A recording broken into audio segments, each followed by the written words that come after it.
Bueno, básicamente se me convoca a mí para el manejo básico del paciente crítico. Vamos a comenzar con la intubación orotraqueal y el manejo de la vía aérea. Bueno, y lo primero que tenemos que recalcar es cuando indicamos en un paciente la intubación orotraqueal, ¿sí? Que bueno, en principio lo vamos a indicar en ese paciente donde empezamos a ver que aumenta su trabajo respiratorio, es decir, que vemos que su mecánica respiratoria empieza a ser más exigida, donde empieza a aumentar su frecuencia respiratoria, donde el paciente persiste hipoxémico a pesar de la alta FiO2 que le estamos administrando, ¿sí? La inestabilidad hemodinámica. Y acá aparece el juicio clínico, algo que, bueno, que está en todo acto médico, pero un poco acá se pone más explícito, y me parece que este punto va un poco a la cantidad de pacientes hoy que estamos teniendo críticos, y es una realidad, la pandemia está haciendo sus estragos, y bueno, un poco va por el hecho de decidir a qué paciente decidimos ingresar al respirador, qué condiciones está ese paciente, si tenemos todas las herramientas en ese momento para poder realizarlo y el soporte, ¿sí? Entonces un poco tiene que ver con todas estas cuestiones de poder charlarlas quizás con otro colega y tomar la decisión en conjunto, ¿sí? Bien, y entonces cuando decidimos que ese paciente tiene la indicación de intubación, ¿sí? De ingresarlo a ARM, bueno, tenemos que partir desde lo más básico y es, yo les hice acá un checklist en principio como para que ustedes puedan tener a mano y poder chequear que todas estas cosas estén presentes a la hora de realizar el procedimiento, ¿sí? Entonces, laringoscopio, aspiración, tubo endotraqueal, guía de Eichmann o Froba, máscara laringia, bolsa máscara con oxígeno, ¿sí? Que los que llamamos AMBU, una evaluación de la vía aérea, respirador y estetoscopio, vías endovenosas permeables y drogas y sujeción. Pero bueno, yo esto te lo pongo acá en forma de lista, pero vamos a ver qué cosa tenemos que ver de cada uno de ellos y qué cosas tenemos que chequear, ¿sí?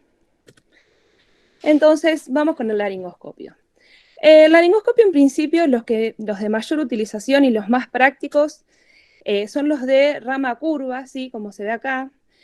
Como saben todos, estas son dos piezas que se encastran. Esta es la rama y este es el mango, ¿sí? ¿Qué debemos tener presente a la hora de chequearlo antes de realizar el procedimiento? Es que cuando realizamos el encastre, ¿sí? De ambas piezas acá, que se prenda la luz. Y esto es fundamental y parece algo tonto, pero esto se maneja con pilas, las pilas se terminan, las luces se queman y es algo fundamental que lo tengamos chequeado antes de realizar el procedimiento, ¿sí? Y en lo posible yo también lo que sugiero es siempre poder tener dos ramas a disposición, porque bueno, tampoco sabemos con qué vía aérea nos vamos a encontrar y tener dos ramas disponibles nos hace, bueno, ya estar preparados, ¿sí? La aspiración, y esto casi que es fundamental y que no vamos a realizar ningún procedimiento si nosotros no tenemos aspiración. ¿Por qué? Por el motivo de que cuando nosotros realizamos la sedación y la inducción, puede haber regurgitación gástrica, ¿sí? Puede haber sangrado de la vía aérea, puede haber secreciones, entonces todo eso va a imposibilitar que nosotros veamos bien la vía aérea, ¿sí? Entonces es fundamental y es algo sencillo que tenemos que tener a mano, ¿sí? Puede ser la aspiración de pared, o un aspirador portátil, eso, digamos, es lo mismo, mientras estén conectados y nosotros chequeemos que funcionan, ¿sí? Que tienen buena presión de aspiración. Y lo vamos a dejar ya preparado con una K32, ¿sí? La sonda de aspiración, para que en el momento que nosotros hagamos la laringoscopía directa, quien nos está asistiendo, bueno, nos pueda directamente pasar la sonda sin nosotros dejar de mirar la vía aérea, ¿sí? Tubo endotraqueal. ¿Qué tenemos que fijarnos de esto, sí? En principio, los números de tubos que se utilizan en adultos son de entre 8,5 a 7, ¿sí? Siempre vamos a preferir utilizar los tubos de mayor diámetro porque en una etapa posterior, ¿sí? Cuando estén en una terapia intensiva, van a ayudar mucho a la parte de la extubación, ¿sí? Del weaning del paciente. Entonces, siempre vamos a elegir el que de mayor diámetro le entra a esa vía aérea, ¿sí? Pero lo que yo aconsejo es de tener en principio dos medidas, ¿sí? Dos o más medidas, ¿sí? Porque hasta que uno no hace la laringoscopía directa, Bueno, en principio no sabe con qué diámetro se va a encontrar y esto, estar preparado es fundamental, ¿sí? A cada momento que nosotros vayamos, estar lo mejor preparado posible nos permite reducir el riesgo de complicaciones, ¿sí? ¿Y qué es lo que tenemos que hacer en el momento que decidimos el tubo? ¿Sí? Es inflar el balón, ¿sí? Esta es la guía por la cual se infla el balón y chequear que el balón no esté pinchado, ¿sí? A veces pueden venir pinchados de fábrica. Y lo importante es que chequear esto porque si nosotros no lo chequeamos y ponemos ese tubo y el balón está desinflado, cuando lo conectemos al respirador, nos va a tirar una alarma de fuga y vamos a tener que sacar ese tubo y volver a poner otro. Así el procedimiento lo tenemos que volver a hacer. Y es una macana, ¿sí? Es una catástrofe. Entonces es algo simple, lo chequeamos antes de ponerlo, ¿sí? Y esto es un mandril, ¿sí? A ver, la realidad es que yo aprendí en mi residencia a no usarlo el mandril, pero después en ciertas situaciones me fue necesario. El mandril lo que uno hace es colocarlo por dentro del tubo, ¿sí? Y lo que le da es cierta rigidez al tubo, lo cual uno lo que puede hacer es generarle una curva mayor y eso permite la manipulación para poder colocarlo en la vía aérea. Y a Deichmann, y acá más que nada se las nombro, ¿sí? Porque más adelante vamos a hablar de la vía aérea dificultosa, ¿sí? Esta es una guía que tiene una curvatura en su punta. Acá les puse una foto de cómo se utiliza, pero más adelante lo vamos a hablar más en detalle, ¿sí? Este es otro dispositivo para la vía aérea dificultosa, que es la máscara laringia. Y también lo vamos a hablar más adelante, pero acá ya se los voy comentando un poquito, ¿sí? Es una máscara que es externa, ¿sí? A la vía aérea y tiene una forma elíptica, ¿sí? En su cara anterior, con un balón que se infla. El tubo, ¿sí? Y si pueden ver por su cara posterior, tiene una línea negra, ¿sí? Que esto nos va a ayudar en el tema de la colocación, ¿sí? A corroborar su buena colocación, que más adelante lo vamos a ver. Bueno, y el ambú. Y acá ya comienzo a diferenciarles un poco lo que es el paciente COVID del paciente no COVID, ¿sí? Un poco estas diferencias está buenas hacerlas porque, bueno, puede ser que necesiten la intubación en un paciente no COVID, ¿sí? Nosotros en general, en los pacientes no COVID, la preoxigenación la hacemos con un ambú, ¿sí? Pero con el paciente COVID hoy en día se han desestimado el uso del ambú por el grado de aerolización que tiene el mismo, ¿sí? Del virus. Así que en principio no está recomendado, pero yo lo que aconsejo es tenerlo preparado, ¿sí? Y el tenerlo preparado implica que el correcto uso hoy en día por el COVID es tenerlo con un filtro entre la máscara y el extremo del ambú, ¿sí? Eso lo que va a hacer es, bueno, reducir la aerolización del virus, ¿sí? Pero como hoy en día, más que nada, y lo que prima es el paciente COVID, lo que tenemos que tener preparada es una máscara de reservorio, ¿sí? Para la preoxigenación. Evaluación de la vía aérea, ¿y a esto qué me refiero? Bueno, en principio hay muchos scores para predecir una vía aérea dificultosa, ¿sí? Yo acá les puse uno de ellos, que es la escala Madampati. Yo, ¿por qué no quise entrar mucho en este tema de evaluación de la vía aérea dificultosa y los predictores? Porque en realidad el paciente que nosotros tenemos es un paciente que no es una intubación programada, sí es un paciente que está entrando de forma grave al respirador, de urgencia, y uno no tiene muchos elementos como para poder decidir si no lo pone no lo, o si entra o no a respirador, ¿se entiende? La situación es otra. Entonces, en principio lo que yo planteo sí es, bueno, tener todo lo más que podemos preparado para ese momento, ¿sí? De la intubación, pero sin dejar de saber que existen estas escalas de evaluación. Sí que, bueno, sí la usan mucho más los anestesistas como para saber con qué vía aérea se van a encontrar, y no es algo que nosotros en el momento de ese paciente crítico lo podamos hacer, pero sí se los puse porque algo que sí tenemos que hacer es evaluar si el paciente tiene algún cuerpo extraño dentro de su boca, ¿sí? O, por ejemplo, si usa prótesis, ¿sí? Esto es algo tonto, pero que nos podemos llegar a olvidar y que si las prótesis se salen durante la laringoscopía, nos van a impedir la visualización, ¿sí? Esto también puede sonar un poco tonto, pero tener el respirador prendido, ¿sí? Implica que nos ahorremos mucho tiempo. El respirador en bien lo prendemos, hace un seteo inicial, ¿sí? Entonces eso puede hacer que tarde un poco más y en el momento de la urgencia nos va a poner más nerviosos, ¿sí? Entonces, antes de todo el evento, tener el respirador prendido con el seteo inicial va a hacer que ya nos ahorremos mucho tiempo. Y bueno, y un estetoscopio para comprobar la colocación del tubo. Las drogas, bueno, las drogas que vamos a usar durante la intubación, que lo vamos a hablar más adelante, qué dosis y qué drogas vamos a usar, pero en este caso sí lo que aprovecho a nombrarles es que en principio yo lo que aconsejo es tener 2 vías endovenosas permeables, ¿sí?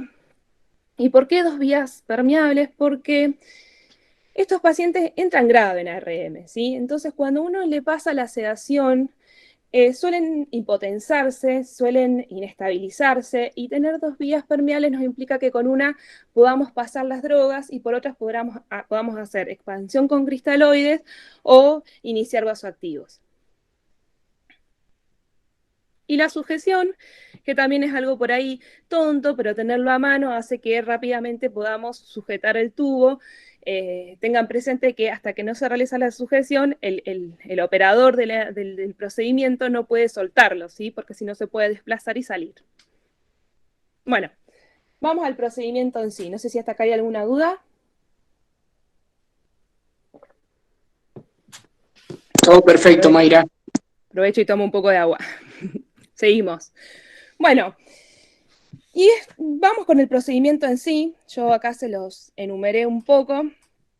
Se los voy a leer y vamos a ir desglosando uno por uno para que ya le vayan quedando las cuestiones principales, ¿sí? Bueno, realizamos la preoxigenación, tomamos el laringoscopio con la mano izquierda, con la mano derecha se realiza la apertura bucal, insertamos el laringoscopio de forma de que la punta del mismo se oriente al hombro derecho del paciente y de esa manera se corre la lengua hacia la izquierda en dirección de línea media. Elevamos el laringoscopio en una dirección de 45 grados en relación a la horizontal. Visualizamos epiglotis y cuerdas vocales. Insertamos tubo con la mano derecha hasta pasar las cuerdas vocales, de modo que quede entre los 19 y 23 centímetros a nivel de la comisura labial. Confirmamos la posición correcta del tubo, inflamos balón y sujetamos. Vamos uno por uno, ¿sí? Y bueno, hablamos de la preoxigenación. Pero antes de pasar a la preoxigenación, algo importante que les quiero remarcar es cómo colocar la cabeza del paciente, ¿sí? La orientación de la cabeza es fundamental para que logremos que los 3 ejes queden alineados, ¿sí? Y entonces, lo que primero vamos a hacer es elevar a nivel del occipucio con una almohada, algo que la pueda elevar entre 8 y 10 centímetros, ¿sí? Del plano horizontal, ¿sí? Como ven acá se los marco, ¿sí? Es levemente elevado, ¿sí? Y lo que vamos a hacer es una ligera flexión, ¿sí? Del cuello, no es una hiperflexión, es una ligera flexión, ¿sí? Y de esa manera lo que vamos a lograr es la alineación de los 3 ejes y que la vía aérea sea más fácil visualizarla. Después vamos a la preoxigenación. Y esto es lo que yo les nombraba hoy, ¿sí? Diferenciando el paciente COVID del paciente no COVID. Pero esta imagen lo que sí me permite mostrarles es, por un lado, la correcta colocación del filtro entre la máscara y el extremo del ambú, ¿sí? Entonces, de ser necesario utilizar el ambú en un paciente COVID, lo que les sugiero es que por favor lo utilicen así, ¿sí? Porque de esta manera tenemos menos aerolización. Pero bueno, suponiendo que este paciente no es COVID, esta es la correcta preoxigenación de un paciente, como les decía, no COVID, ¿no? Y lo que yo le quería mostrar acá, es algo que se ve muy bien en esta imagen, es que con el pulgar y el dedo índice, él forma una C, que con eso comprime la máscara sobre la cara del paciente, y con el resto de los 3 dedos tracciona desde la mandíbula, ¿sí? Esta es la correcta preoxigenación, entonces, en un paciente no COVID. Pero como la mayoría de nuestros pacientes son COVID, la correcta preoxigenación la vamos a hacer con máscara de reservorio, ¿sí? Bueno, segundo paso, entonces, tomamos el laringoscopio con la mano izquierda. ¿Y qué vamos a hacer con la mano derecha? Vamos a realizar la apertura bucal. Y la apertura bucal se realiza con la maniobra de las tijeras, ¿sí? Con el dedo pulgar sobre los incisivos inferiores y con el dedo índice sobre los superiores, en una maniobra contraria, digamos, vamos a realizar la apertura bucal como muestra acá la imagen, ¿sí? Entonces realizamos la apertura bucal con la mano derecha y con la mano izquierda ingresamos de izquierda a derecha, ¿sí? Donde la punta del laringoscopio se orienta hacia el hombro derecho del paciente. Y cuando ingresamos, lo que vamos a hacer es entonces de derecha a izquierda vamos a correr la lengua hacia línea media, ¿sí? Una vez que estamos en línea media, vamos a elevar el laringoscopio en una dirección de 45 grados con la horizontal, ¿sí? Y acá les voy a contar algunas maniobras que nos pueden ayudar. A veces cuando nosotros hacemos la laringoscopía, nos puede pasar que no vemos de forma correcta o de la mejor forma que nos gustaría ver la vía aérea. Entonces, con nuestra mano derecha, lo que podemos hacer sobre el cartílago tiroideo es presionarla, ¿sí? La vía aérea, eh, digamos, en dirección posterior hacia la derecha y más cefálico, y así nosotros ir viendo si con esa maniobra visualizamos digamos, de una mejor manera la glotis, ¿sí? De ser, digamos, positiva esa maniobra, lo que hacemos es a quien nos esté colaborando con el procedimiento que nos sostenga en ese punto, ¿sí? Y uno poder ir indicándole. Y bueno, y lo que nosotros estamos buscando hacer es justamente visualizar epiglotis y cuerdas vocales para poder colocar el tubo. Esto es una preciosa foto donde podemos ver la epiglotis, ¿sí? Con las cuerdas vocales y la glotis.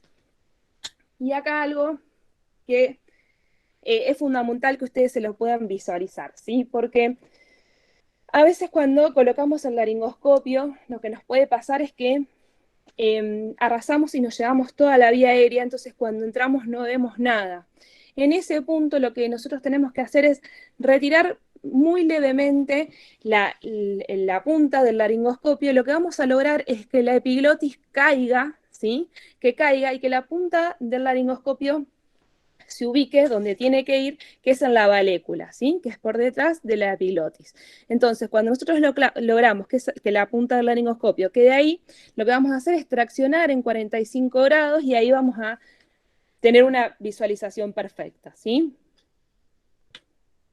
Entonces ahí, con la mano derecha, quien nos está asistiendo, le pedimos que nos pase el tubo, ¿sí? Entonces vamos a colocarlo de manera tal de que el balón pase las cuerdas vocales y que la comisura labial del paciente quede entre los 19 y 23 centímetros, ¿sí? Y bueno, y de acá, ¿qué tenemos que hacer? Y de vuelta vamos a diferenciar el paciente COVID del paciente no COVID. El paciente no COVID, lo que vamos a hacer, bueno, es inflar el balón y lo que podemos hacer para corroborar la posición del tubo es ambucearlo, ¿sí? Volver a conectar el ambu y ventilarlo.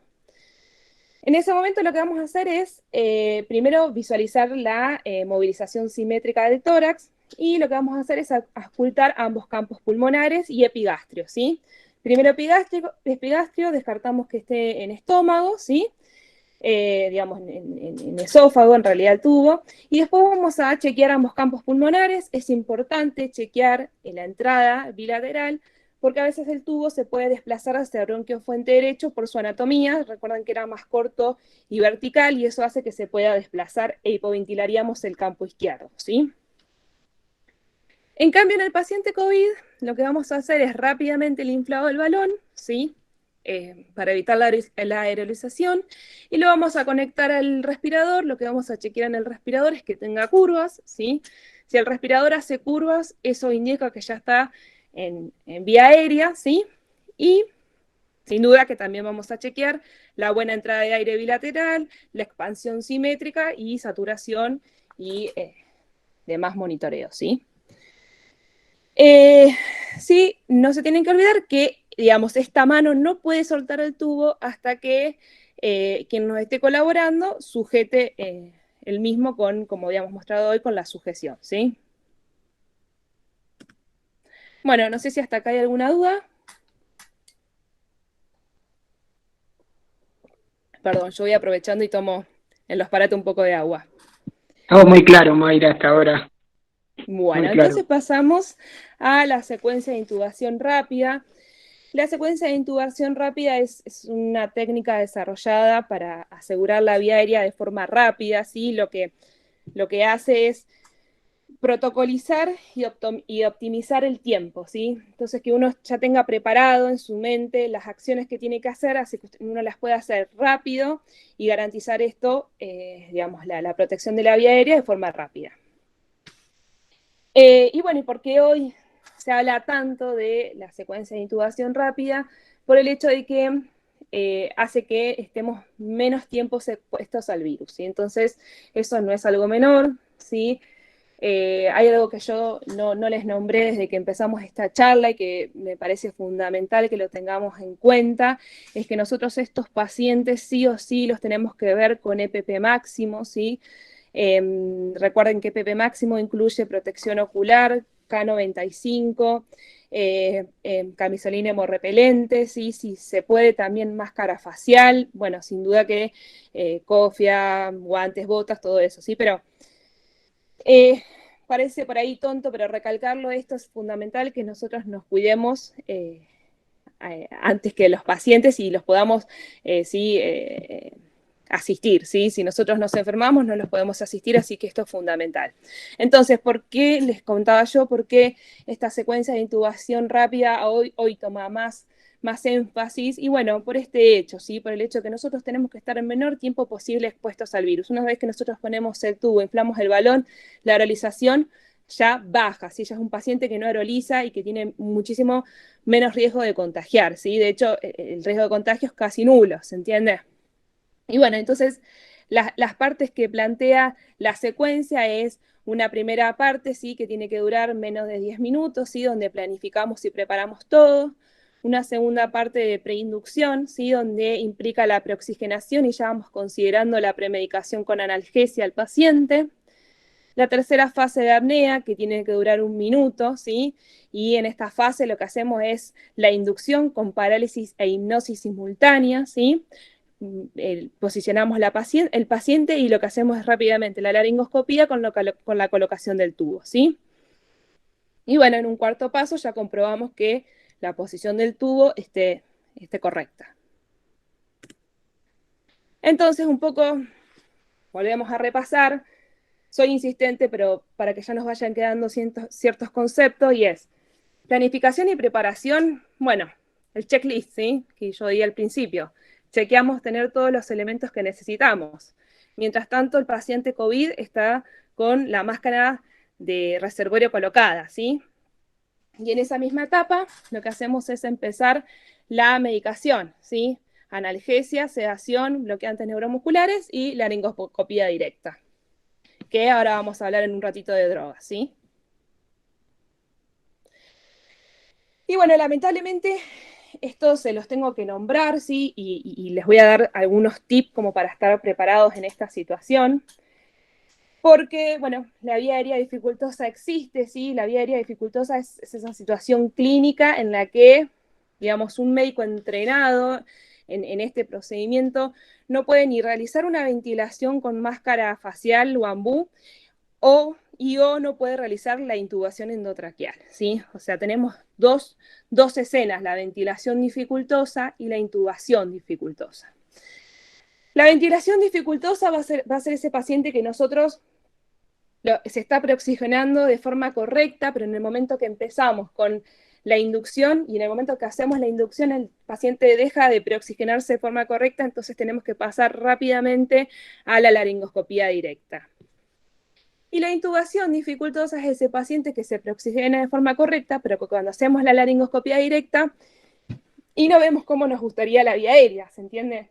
O la vemos muy anterior, o directamente no la vemos. Bueno, en esos casos nosotros tenemos que medianamente estar preparados, ¿sí? Si son situaciones de riesgo, si son situaciones que como les dije en la definición, le pasa a médicos entrenados, entonces lamentablemente nosotros tenemos que saber que existen estas escenas, ¿sí?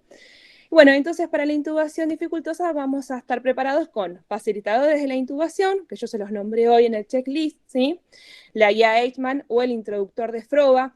Ambos son similares, ¿sí? Las diferencias no tienen relevancia, y lo que tienen es básicamente una punta con una curvatura.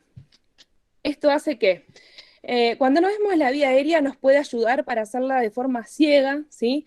Entonces cuando nosotros nos introducimos, esta punta que es curva nos va a ir marcando el ingreso a la vía aérea porque vaya haciendo saltitos cuando vaya pasando por los anillos traqueales, ¿entiendes? Entonces eso nos va a asegurar que estamos en vía aérea.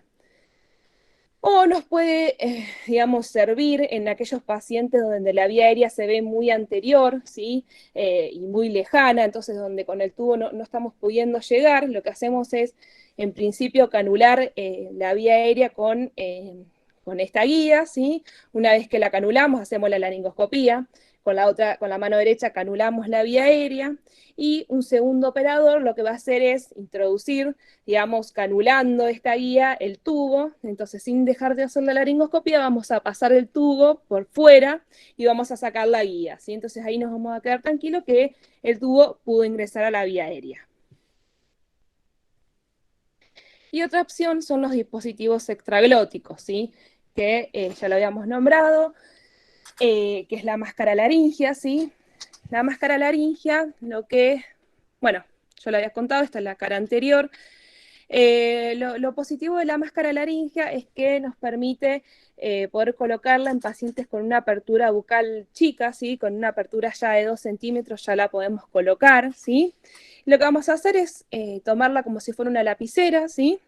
La vamos a introducir en la boca del paciente. Lo que vamos a hacer es que la máscara recorra bien pegada al paladar duro, ¿sí? Como se ve acá en la foto, se me fue el cursor, ahí está. Bien por el paladar duro, sí, hasta que haga tope. Cuando hace tope, nosotros ya nos tenemos que quedar tranquilos digamos, que se posicionó. Ahí lo que vamos a hacer es insuflar el anillo y eso va a quedar coaptando con la glotis. Yo les comenté hoy que tiene una línea negra por la cara posterior, ¿se acuerdan?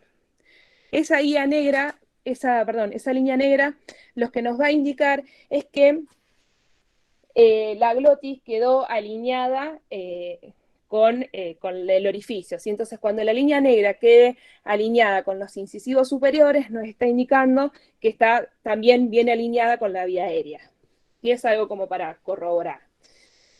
Pero, digamos, este dispositivo, esta máscara, no deja de ser, digamos, un dispositivo para sacarnos de apuro, para sacarnos de esta situación de no poder intubar al paciente, porque la máscara sobre las mucosas que se apoya va a generar isquemia si la dejamos más de 2 horas, ¿sí? Entonces, lo que nos va a permitir es poder oxigenar ese paciente, poder ventilar ese paciente, pero mientras nosotros buscamos ayuda u otro operador, ¿se entiende? Bueno, no sé si hasta acá hay alguna duda, y ya empezamos con sedación, analgesia y relajación. Bueno, sigo entonces. Bueno, la sedación, la analgesia y la relajación, comenzamos siempre con los analgésicos, y los de excelencia, y los que vamos a utilizar son los opiáceos, ¿sí? Bueno, yo acá les puse el fentanilo y la morfina. La realidad es que la morfina en estos pacientes, por su alta liberación de histamina, produce mayor inestabilidad y mayor broncoespasmo, con lo cual no está indicado en pacientes inestables hemodinámicamente y en pacientes con antecedentes respiratorios, y que son la mayoría de los pacientes que nosotros, por los cuales estamos charlando hoy, ¿se entiende? Entonces, yo no aconsejo la utilización de la morfina. Lo que yo utilizo y es excelente y es seguro es el fentanilo, ¿sí? Tiene rápido inicio de acción. Lo usamos en estos pacientes porque genera mayor estabilidad hemodinámica, ¿sí? Y bueno, y las ampollas de fentanilo vienen de 5 mililitros con una concentración de 50 microgramos mililitros. Nosotros vamos a hacer una dosis de carga de 1 a 2 microgramos kilo. Y entonces vamos a ir un poquito. A ver, nosotros lo que vamos a hacer es preparar una ampolla de fentanilo con 5 mililitros de solución fisiológica, lo cual nos va a quedar una concentración de 25 microgramos mililitros, ¿sí? Entonces, yendo a un ejemplo de un paciente de 80 kilos, lo que nosotros le tenemos que pasar es 80 microgramos, ¿se entiende? Entonces, con 3 mililitros, en realidad un poquitito más de 3 mililitros, ya estamos en la dosis inicial de carga, ¿entiende? A lo último vamos a hacer de vuelta un repaso de lo mismo, como para que ustedes ya se queden la idea que, digamos, en la cabeza cuánto necesitan para un paciente promedio de 80 kilos, con cuánto lo van a analgesiar, sedar y relajar, ¿sí? Lo vamos a ir viendo uno por uno. Bueno, inductores. Los inductores de excelencia y de preferencia son el propofol y el midazolam para estos casos, ¿sí? Ambos lo que tienden, y más que nada el propofol, es a generar hipotensión, ¿sí? Entonces, por eso que yo les decía al principio de la charla, de estar preparados con vasoactivos o con cristaloides para la expansión, ¿sí? Si es que se produce la hipotensión. Bueno, el propofol tenemos dos formas en la Argentina, que es al 1% y al 2%, ¿sí? Esto lo que quiere decir al 1% es que por cada mililitro tenemos 10 miligramos de propofol y al 2% que por cada mililitro tenemos 20 miligramos de propofol, ¿sí?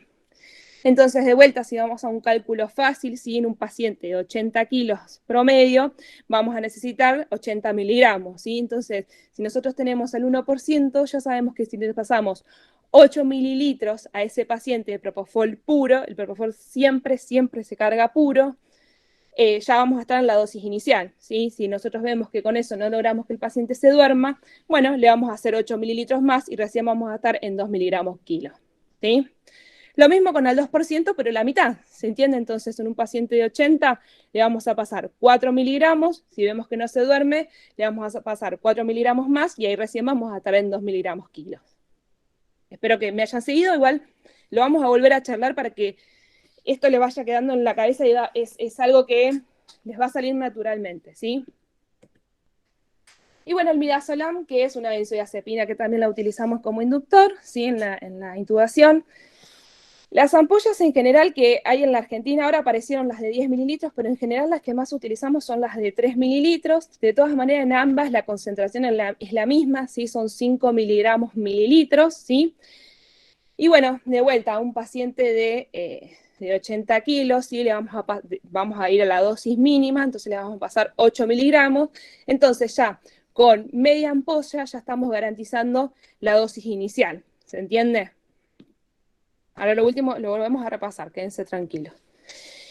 Y, perdón que me saltó la baja batería de la computadora, ya estamos. Y bueno, y entonces en cuanto a los bloqueantes neuromusculares, bueno, acá ya les puse los más utilizados, ¿sí? Estos se usan todos, ¿sí? La succinilcolina, el pancuronio, el rocuronio y el atracurio. Que decir, que me había ¿Y cuál es la olvidado. diferencia? Un minuto, bueno, tío, que te... ¿Cómo? Ah, pensé que me habían hablado. Bueno, entonces, ¿cuáles son las diferencias entre estos cuatro bloqueantes neuromusculares? Que es fundamental, y es la duración, ¿sí? Y es lo que nos hace decidir qué bloqueante neuromuscular vamos a usar. ¿Por qué? Porque la succinilcolina es uno de los neurobloqueantes musculares que tiene menor duración de acción, ¿sí? A diferencia del resto que tiene un promedio de 40 minutos. ¿Y por qué hago el hincapié en esto? Porque si nosotros le pasamos el bloqueante neuromuscular al paciente y no lo podemos ventilar, no le podemos asegurar la vía aérea, hay una diferencia entre 6 minutos de duración del bloqueante a 40 minutos, ¿sí? Donde vamos a tener que ambucearlo a ese paciente para que pueda seguir oxigenándose, ¿se entiende? Entonces, de excelencia, siempre que no haya contraindicaciones, es la succinilcolina. ¿Qué contraindicaciones son absolutas para estos pacientes? En principio, los pacientes con falla renal, ¿sí? Y con hipercalemia, porque lo que hace es aumento del potasio y puede llevar a arritmias ventriculares, ¿sí? Lo cual puede ser fatal. Entonces, ¿qué dosis vamos a usar de succinilcolina? ¿Sí? De 1 a 2 miligramos kilogramos como bolo, ¿sí? La succinilcolina solo se usa como bolo, no se usa en infusión continua. Y bueno, es fácil también, porque si vamos de vuelta a un paciente de 80 kilos, sí, vamos a necesitar 80 miligramos, con lo cual las ampollas que vienen de 2 mililitros con una concentración de 50 miligramos mililitros, le vamos a pasar de media ampolla a una ampolla, ¿se entiende? De hecho, con una ampolla vamos a estar un poquito más de 80 miligramos kilos, ¿sí? Así que, en general, una ampolla es lo que se utiliza, ¿sí? Y de atracurio, ¿sí? Donde también vamos a pasar 0,3 a 0,6 miligramos kilos, ¿sí? Si vamos a un paciente de 80 kilos, ¿sí? Vamos a ir de 24 miligramos a 48 miligramos, ¿sí? Entonces, las ampollas que vienen de 5 mililitros con una concentración de 10 miligramos mililitros, con ya, digamos, media ampolla, ya vamos a estar cubriendo los 0,3 a una ampolla, ¿se entiende? Entonces, para repasar, ¿sí? Para repasar y para que les quede bien claro. Lo que sí o sí tenemos que asegurar en estos pacientes es, en este orden, ¿sí? Por eso yo lo pongo así, es la analgesia, la sedación y después los bloqueantes neuromusculares, ¿sí? Siempre va a ir en este orden, esto es fundamental que ustedes lo recuerden. Y a modo de repaso, también como para que les quede como una concentración en la cabeza, ¿sí? En un paciente promedio, entonces de vuelta, de 80 kilos, lo que vamos a utilizar son de fentanilo, entonces dijimos, diluido en 5 mililitros de solución fisiológica, vamos a ir de 3 a 6 centímetros, ¿se entiende? De vuelta, le estoy diciendo un paciente promedio de 80 kilos, ¿sí? De midazolam, entonces sabemos que podemos usar entre media ampolla a 2 ampollas, ¿sí? Y estamos todavía en rango correcto, ¿sí? Propofol, bueno, dependiendo de qué estamos, si 1%, 2%, y esto es fundamental que ustedes sepan en la institución en donde trabajan qué propofol estamos manejando, ¿sí? Entonces, si es al 1%, vamos a ir de 8 mililitros a 16 mililitros, ¿sí? Y si es al 2%, vamos a ir de a 4 a 8 mililitros, ¿sí? De hecho, bueno, podemos hacer un poco más porque es hasta 2,5 miligramos kilo, ¿sí? Lo que les vamos a hacer de inducción. Pero bueno, en principio, con la dosis inicial, si vemos que no se duerme, podemos repetir. En cuanto a los bloqueantes neuromusculares, entonces dijimos que la succinilcolina, en general con una ampolla ya estamos, ¿sí? Se puede llegar a usar media ampolla más, ahí ya estamos en general en un paciente de 80 kilos, ya estamos en el límite de dosis. Y en cuanto al atracurio, también usamos de media a una ampolla, ¿sí? Y ahí ya en un paciente de 80 kilos ya estamos en el límite, ¿sí?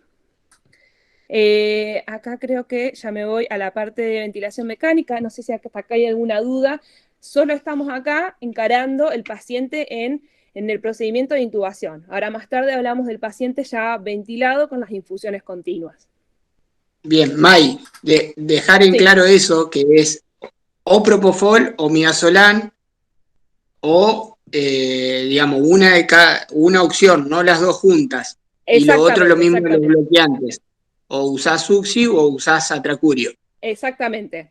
A ver, es raro que el paciente con la dosis de propo o con la dosis de mida ya no se duerma, ¿se entiende? Por eso yo les digo la opción de vamos a la menor dosis y después repetimos. Y es que sí puede pasar que con la primera dosis el paciente no se duerma, pero generalmente con la segunda ya se duerme, ¿sí? Entonces, yo les dije, fentanilo es el analgésico de excelencia, es el que vamos a usar en este paciente, ¿sí? Entonces acá ya estamos con esta parte, ¿sí? Cuando vamos a la sedación, bueno, ¿qué tenemos? Propofol, midazolam, ¿qué propofol tenemos? Y ahí vemos cuánto le vamos a pasar en función de cuánto pesa nuestro paciente, ¿sí? Uno de los dos. Y lo mismo con los bloqueantes neuromusculares. Si el paciente no tiene contraindicaciones de succinilcolina, bueno, vamos a utilizar la succi, ¿sí? Si el paciente tiene contraindicaciones, bueno, pasamos al atracurio, ¿sí? Perfecto, May. Muy bien. Bueno, seguimos con la ventilación Disculpe, mecánica. le- Eh, Sin duda disculpe, que ¿lo esto no es una puede charla repetir como que no para se que... escuchó? ¿Cómo? Ah, perdón, pensé que me ¿Le hablaba. puede repetir que no se escuchó? Ah, sí, ¿qué parte, corazón? En la parte de la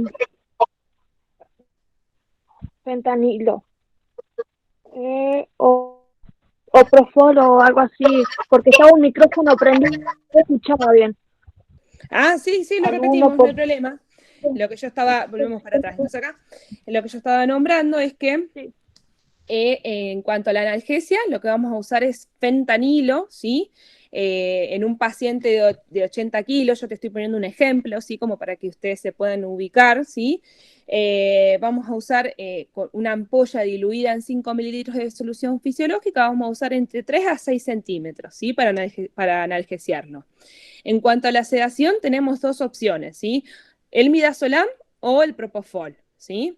El propofol, como yo te comentaba hace un ratito, tenemos dos opciones, entonces tenemos que saber si tenemos al 1% o al 2%, ¿sí? Para saber qué dosis le vamos a pasar. Entonces, de vuelta, en un paciente de 80 kilos, ¿sí? Nosotros, en cuanto al propofol, le vamos a empezar con 8 mililitros, y si con eso vemos que no se duerme, vamos a repetir 8 mililitros más, ¿sí? Si es al 2%, en cambio vamos a pasarle 4, ¿sí? Y de vuelta, si con 4 mililitros vemos que no se duerme, pasamos y repetimos 4 mililitros más. En cambio, si decidimos usar el midazolam, ¿sí? Sabemos que con una dosis de media ampolla a 2 ampollas, estamos en la dosis segura de midazolam en un paciente promedio de 80 kilos, ¿sí?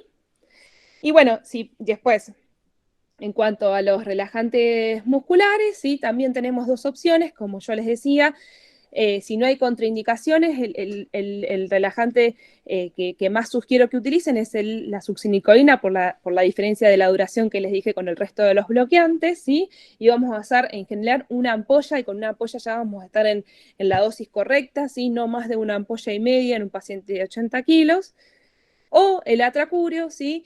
Que vamos a usar de media ampolla a una ampolla, es la dosis que vamos a requerir de vuelta en un paciente de 80 kilos, ¿sí? Muy bien. Una pregunta. Sí, Supongamos que usamos succinilcolina sí, y no pudimos entubar al paciente. sí. ¿Con qué relajamos nuevamente al paciente beta? Lo bloqueamos. Pero no lo pudiste relajar, me estás diciendo. No lo pude intubar y se me fue el tiempo de acción de la succinil. No, no, o sea, eso ya va a ser metabolizado, por eso vos ya la vía media de ese bloqueante ya va a haber resuelto si vos en ese momento no lo pudiste relajar. ¿Se entiende? ¿Lo Después lo puedo podés volver lo puedo volver ¿Sí? a relajar otra vez? Sí, sin duda. Más si es un paciente que te costó intubarlo en la primera opción, de ir como segunda opción al atracurio, bueno, es algo por ahí más jugado, a menos que hayas, no sé, podido resolver lo que en ese momento no se dio para intubarlo, ¿sí? A lo que yo voy es, con la duración, es que si nosotros pasamos a atracurio, tener presente de que va a haber 40 minutos para que esa droga sea metabolizada y ese efecto sea revertido, ¿sí? Entonces, en eso tenemos que estar muy atentos, ¿sí? 40 minutos no es lo mismo que 4 a 6 minutos, ¿sí? Por eso, De la succinicolina.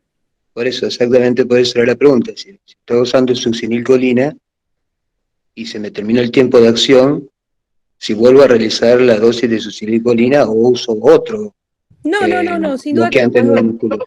sin duda que lo puedes volver a usar porque, a ver, si se pasó el tiempo es porque ya la vida media de ese fármaco también ya pasó, ¿se entiende? Perfecto. El tiempo de acción ya pasó, por eso yo te digo que lo puedes usar. Digamos, yo lo que quiero que ustedes tengan presente es en el paciente con hipercalemia y con falla renal, que sí va a ser una mala elección la succinicolina, y en ese paciente sin duda que no lo vamos a usar ni lo vamos a repetir, ¿sí? Pero, digamos, en un paciente donde vos estás, digamos, en ese paciente que vos en ese momento no pudiste intubar, no vas a estar pensando rápidamente, digamos, el tiempo te va a dar para, con esa misma succinilcolina, poder hacer más de una laringoscopía. Si vos ya haces 3 intentos y con eso no podés, ¿sí? Intubarlo, en general lo que vas a hacer es ventilar a ese paciente, ¿sí? Por eso yo les dije que, por ahí como que les mezclo un poco los temas, pero para que lo tengan presente, que el ambú en general no lo usamos, pero bueno, en general no lo usamos siempre y cuando la situación sea una situación ideal, ¿sí? Si la situación no es ideal, porque cuando hacemos la laringoscopía no vemos la vía aérea, no teníamos la máscara laringe a mano, con los facilitadores no lo podíamos tampoco intubar, y entonces en ese paciente lo que tenemos que hacer es ambucearlo hasta o pedir ayuda por otro operador, ¿sí? O tener algún otro dispositivo como sea un fibrobroncoscopio, que lamentablemente es algo que no hay muy disponible en los lugares de emergencia, ¿se entiende? No sé si Sí. los mareo o un poco les quiero explicar la situación de cómo se te va a dar, ¿sí? Dudo que si vos no pudiste hacer en 3 laringoscopías la protección de esa vía aérea, puedas volver a pasar otro bloqueante, ¿sí? En general lo que vas a hacer es esperar que pase el efecto y que el paciente pueda proteger y pueda medianamente hacer algún trabajo respiratorio y vos lo puedas acompañar hasta llamar a otro colega o lo que fuera, ¿se entiende? Sí, entendido. Perfecto. Bien, buenísimo. Bueno, entonces seguimos con ventilación mecánica. Y bueno, estos pacientes que nosotros ya los vamos a sedar y relajar, el modo de excelencia que vamos a usar en ese paciente que ingresamos al respirador va a ser la ventilación controlada por volumen, o VCV. Y bueno, ¿y qué cosas vamos a setear en el respirador y qué cosas tenemos que tener en cuenta? Yo lo que les decía es que esto no es una charla de ventilación mecánica, ¿sí? Ventilación mecánica es muy amplio y no es el objetivo de la charla, sino que ustedes tengan ciertas herramientas de cómo programar y cómo setear de manera inicial el respirador, ¿sí? Bueno, vamos a setear el volumen tidal, la PIP, la frecuencia respiratoria y la FIO, ¿sí? El volumen tidal es el volumen corriente que en cada ciclo respiratorio el respirador le va a mandar al paciente, ¿sí? Y el valor que nosotros le vamos a poner es de 6 mililitros kilos, ¿sí? Esto les comento así muy rápido. Los pacientes se ventilan de 6 mililitros a 8 mililitros kilo. Esto marcó en la historia de la terapia intensiva una reducción importante de la mortalidad, pues eso es que hoy se habla de 6 a 8 mililitros kilos, ¿sí? Estos 6 mililitros kilos son en función del peso teórico, ¿sí? Y el peso teórico nosotros lo vamos a calcular en función de la altura del paciente, ¿sí? De la talla en centímetros del paciente. Yo acá les puse esta cuenta es importante que la puedan tener a mano para que ustedes puedan calcular el volumen corriente del paciente, ¿sí? Entonces, lo que van a hacer es medir el paciente, ¿sí? En centímetros, ese número que les da, le van a restar 152.4 por 0,91 más 50 en caso de hombres o 45.5 en caso de mujeres, ¿sí? Este valor que le da de peso teórico lo van a multiplicar por 6 y eso es el volumen tidal que le van a setear a ese paciente. La PIP es la presión positiva de fin de expiración, ¿sí? Hay millones de trabajos que hablan de cómo titular la PIP, ¿sí? Que, bueno, vuelvo a repetir, no es el objetivo de esta charla. Yo lo que sí les quiero dejar claro es que, en principio, digamos, en el seteo inicial, yo sugiero que ustedes utilicen entre 5 y 8 centímetros de agua, porque para poder poner valores más altos tenemos que saber hacer más monitoreo del respirador, ¿sí? La frecuencia respiratoria vamos a usar entre 15 y 20 y vamos a usar la mínima necesaria para mantener una PCO2 menor a 60. Y la FIO vamos a utilizar también la mínima necesaria para mantener una saturación en ese paciente entre 88 y 94. Y acá les puse una foto de un maquet, ¿sí? Un poco como para familiarizarse. Es un maquet que muestra, bueno, un seteo en presión control. Acá marca la FIO2, la PIP, la frecuencia respiratoria y el volumen corriente, ¿sí? Nosotros acá, esto es lo que seteamos y lo que nosotros decidimos que el respirador le dé al paciente, y estos son todos los parámetros que nosotros monitorizamos que nos devuelve el paciente en función de lo que nosotros le estamos entregando, ¿sí? Estas curvas nos dan mucha información a los terapistas. Esto es una curva de presión en función del tiempo, de flujo en función del tiempo y del volumen en función del tiempo, y esto, bueno, nos permite saber si ese paciente ya tiene un pulmón rígido, bueno, cómo se está manejando ese pulmón, qué grado de oxigenación está teniendo y demás, ¿sí? Bueno, yo esto nada más lo pongo a modo de imagen, que ustedes lo pueden ya familiarizarse, ¿sí?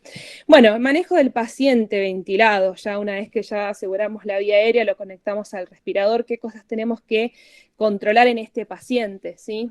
Bueno, en principio, la cabecera del paciente elevada a 45 grados y la sonda nasogástrica son maniobras que ayudan a evitar las neumonías asociadas al respirador, ¿sí? Por eso yo se las pongo acá como el manejo del paciente ya ventilado, qué cosas tenemos que asegurar. Bueno, lo que sí tenemos que hacer es chequear la sujeción, ¿sí? Que siempre el tubo esté bien sujetado, siempre poner gasas, ¿sí? Eso hace que se evite que la comisura labial se lastime. Siempre utilizar sistema de aspiración cerrada, y más que nada en estos pacientes COVID. El monitoreo continuo de los signos vitales, como ven acá, un monitor multiparamétrico. la sedación, la analgesia y los bloqueantes en infusión continua, como vemos acá las bombas, y los vasoactivos también sí que podemos llegar a necesitar. Y acá les voy a hacer como les voy a dar como algunos pequeños tips en cosas que tenemos que también estar atentos, ¿sí? En el caso de que veamos que empieza a sonar el respirador, ¿sí? Siempre que empieza a sonar el respirador, lo primero que tenemos que hacer es mirar y ver qué es lo que nos está indicando, por qué está sonando, porque puede ser que sea por el oxígeno o el aire comprimido de pared, ¿sí? Que tenemos que chequear. Y posterior a eso, lo que tenemos que sí o sí es mirar al paciente, ¿sí? Mirar si el paciente está despierto, si el paciente está tosiendo, si el paciente está mordiendo el tubo, eso es fundamental. Si el paciente tiene secreciones en el tubo, si hay que aspirarlo. Si de repente lo que se produjo es una desconexión del respirador, ¿sí? Mirar el tórax, mirar que la movilización del mismo sea simétrica, ¿sí? Auscultar a ver si hay broncoespasmo, ¿sí? Si hay buena entrada bilateral. Esas son cosas que nos van a ayudar, en principio, sin entrar mucho en tema, a poder corregir esas cuestiones, ¿sí? Bueno, y acá yo les traje algunos ejemplos. Estos son normogramas de cómo preparar las diluciones, y esto es lo que nos permite, a ver, yo les explico, son ejemplos, no es que nosotros lo tenemos que utilizar igual, esto, bueno, yo lo saqué de una plataforma, lo que nos permiten es, de repente, bueno, si decidimos utilizarlo, es tenerlos impresos en nuestro lugar de trabajo, prepararlo como nos indican estos normogramas, entonces nosotros sabemos que en un paciente de 80 kilos, si le estamos pasando a 20 mililitros hora, vamos a saber que son 2.5 miligramos kilo hora. Eso lo que nos va a permitir es que todos podamos hablar de lo mismo, entonces le podamos decir a nuestro colega, sí, está con 2.5 miligramos kilogramos hora de propofol, ¿se entiende? Son nada más que ejemplos, pero un poco esto salió en la otra charla, cómo prepararlo de forma inicial a cada uno y cómo tenerlo más o menos presente, ¿sí? Entonces yo lo que hice es vuelvo a repetir, a modo de ejemplo, algunas preparaciones iniciales, ¿sí? Entonces, por ejemplo, el fentanilo, vuelvo a repetir, yo les puse estos ejemplos, pero más que nada también lo puse para marcarle que en general está bueno utilizar bajas concentraciones de dilución, porque son pacientes en los que el balance positivo es muy deleterio, donde tenemos que estar muy, muy atentos a esto, ¿sí? El que el balance sea más bien neutro, ¿sí? Y controlarlo. Entonces, a veces sin darnos cuenta, con todas las diluciones y goteos que tienen un balance positivo muy importante y sin duda nos va a ayudar en este paciente respiratorio, ¿sí? Esto es como un agregado, ¿no? Entonces, bueno, seguimos con el ejemplo del paciente de 80 kilos, ¿sí? Vamos a preparar 10 ampollas de fentanilo en 100 mililitros de solución fisiológica. Esto nos lleva a un volumen total de 150 mililitros. Entonces, en ese paciente de 80 kilos, si yo se lo paso a 10 mililitros horas, le voy a estar pasando recién 2 microgramos kilogramos hora, ¿sí? Esto es a modo de ejemplo, y nosotros sabemos que en situaciones especiales podemos llegar a subir hasta 5 o hasta 10 microgramos kilo hora, ¿sí? Esta concentración. Esto lo vamos a ir viendo en función de cómo vemos nuestro paciente. En el caso del midazolam, podemos usar 8 ampollas en 100, ¿sí? Con un volumen total de 124 mililitros, si hablamos de las ampollas de 3 mililitros, como yo les decía hoy. Y en un paciente de 80 kilos, ¿sí? Si le pasamos a 8 mililitros hora, lo que le vamos a estar pasando es de 0,1 miligramo kilo hora también, ¿sí? Sin duda que si nosotros duplicamos esto, nos vamos a 0,2 miligramos kilo en un paciente de 80 kilos, ¿sí? Les vuelvo a repetir, es un ejemplo con un paciente de este peso.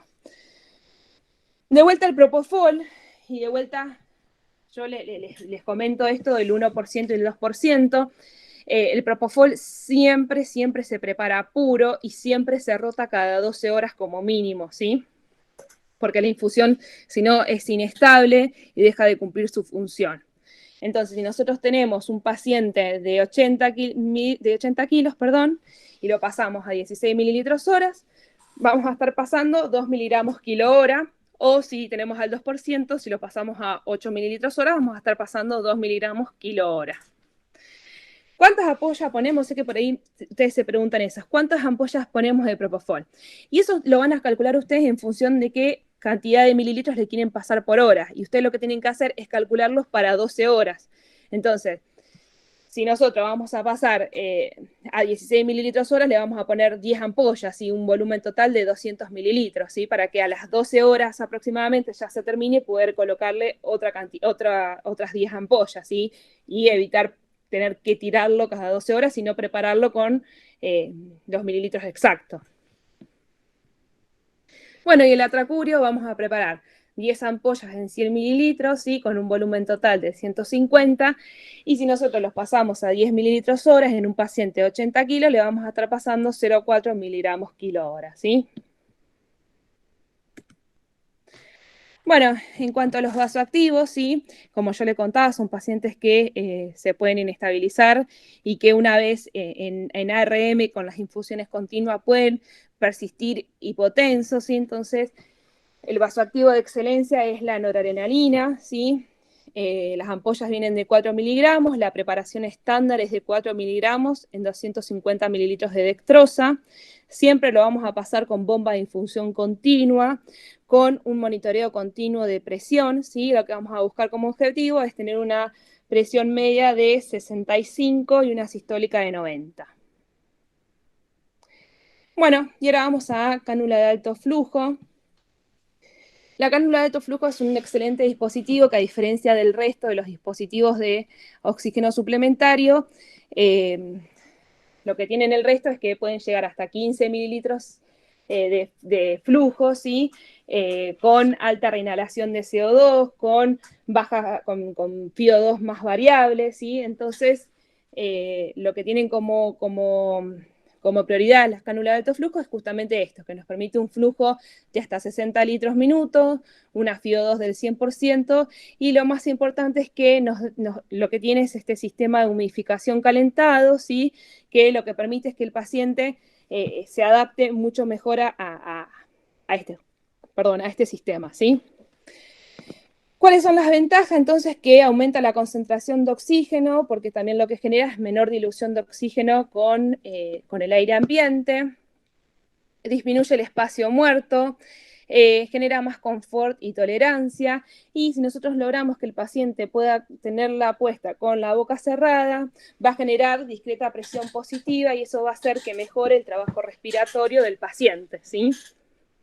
¿Qué vamos a setear en los pacientes que están con cánula de alto flujo? Bueno, vamos a setear flujo justamente y FiO2. Son dos cosas nada más que tenemos que setear.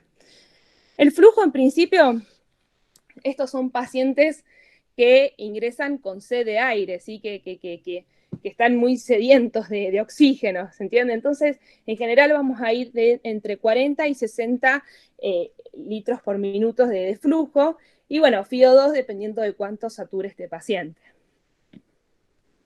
¿Qué cosas vamos a ir evaluando y monitorizando en este paciente? Bueno, la frecuencia respiratoria, la saturación, la FiO2 y la frecuencia cardíaca, ¿sí?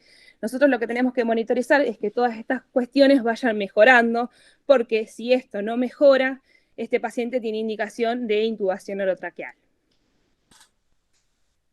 Y me parece que, bueno, que ya llegamos a las preguntas. No sé si hubo algunas preguntas por escrito. Vamos a ir sacando y vamos charlando.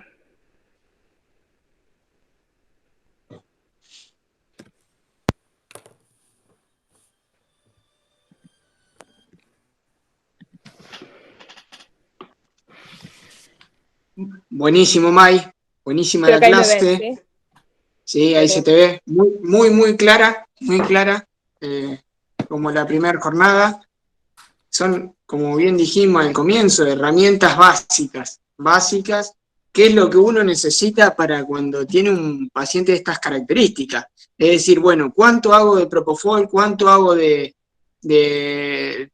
fentanilo? ¿Cuánto hago de suxi? Que lo aprendimos en la facultad, pero cuando no lo tenés en la práctica diaria, te lo vas olvidando. Entonces, sin duda, son herramientas muy importantes, porque la verdad que la realidad que nos está tocando vivir hoy es esto de todos los días tener que intubar un paciente, lamentablemente. Nosotros contamos con efectores de baja a mediana complejidad, pero hoy derivar un paciente al tercer nivel es muy difícil, entonces lo tenemos que gestionar nosotros. Y a todos nos toca en una guardia algún paciente crítico y que lamentablemente tenemos que terminar intubando para esperar una derivación. Así que la verdad que muy, muy claro. No sé si alguien quiere hacer algunas preguntas, si no yo tengo 2 o 3 cositas para Mati. preguntar. Leo. Sí, bueno, saludar a Mayra, por supuesto, excelente, ya la había escuchado en la primera presentación. Yo quiero hacer una pequeña observación. Esta clase, en realidad esta disertación de Mayra, esta capacitación, lo que también nos hace pensar un poco en todos los elementos que tenemos que tener a mano y tratar de tenerlos, como dijo Mayra, el laringoscopio con las pilas, los tubos, las guías, la medicación, si no la tenemos, gestionarla, porque es verdad, la realidad nos indica que hoy por hoy, en cualquier momento puede caer un paciente en insuficiencia respiratoria y lo vamos a tener que intubar porque ya no lo podemos derivar como hacíamos antes. Entonces, la situación nos indica que tenemos que empezar a contar con todos esos elementos y por ahí, el que no lo tenga en su SAMCO, tratar de gestionarlo, de pedirlo al otro hospital, al hospital de referencia o a la Santa Fe o a donde sea, pedir los medicamentos que sean necesarios como para poder contar con todo para intubar un paciente.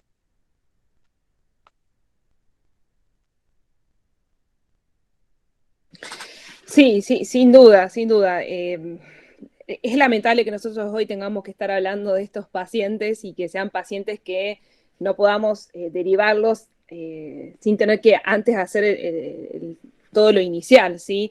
Pero sí, yo por eso hago mucho hincapié en qué cosas nos van a ayudar si nos enfrentamos a una viaria dificultosa. Yo trabajo en varios lugares, como vos nombraste, trabajo en Capital donde tengo más disponibilidad de elementos y también trabajo en un público donde los elementos no son todos los que necesitamos. Entonces uno tiene que ir desde lo más básico de tener a mano y poder resolver ese evento en ese momento, ¿sí? Como una guía Eichmann que en todos lados tenemos o una máscara laringia que son de bajo costo, de fácil aplicación y que vamos a garantizarle que ese paciente, bueno, podamos sostenerlo con vida hasta poder o buscar otro operador o derivarlo, ¿sí? Entonces, bueno, son cuestiones que nos sacan de apuro, nos ayudan, nosotros es una situación obviamente estresante, que da nervios, pero que uno teniendo en la cabeza estas cuestiones, bueno, sabe que las va a poder resolver, ¿sí? Entonces, bueno, está bueno que podamos tener presente eso. Perfecto. Ahí nos preguntaron si estaba grabada esta disertación. Sí está grabada, así que después va a estar disponible. Y cualquier duda que quede, bueno, aprovechemos ahora a evacuarla con la doctora Mayra. Y si no, bueno, tanto Matías como yo podemos ser receptores de alguna inquietud que surja después. May, bueno, también destacar esto que dijo la doctora Mayra, del trabajo en equipo, que esto no se puede hacer solo, siempre hay que tener un trabajo, hay que tener un equipo para intubar a un paciente. Si puede haber 2 operadores, mejor, si puede haber siempre 2 médicos, es fundamental, y que antes de comenzar con la intubación o con las maniobras, que cada participante de este equipo sepa cuál es su tarea, quién va a ser el que se va a encargar de administrar la medicación, quién se va a encargar de pasar el tubo, de probar el tubo, y obviamente de quién se va a encargar de manejar el respirador. Es importante que antes de empezar, antes de decir, bueno, intubemos al paciente, ya estén distribuidas las tareas, porque si no después todos queremos hacer todo y nos chocamos. Entonces, siempre tranquilo, sobre todo, ¿sí?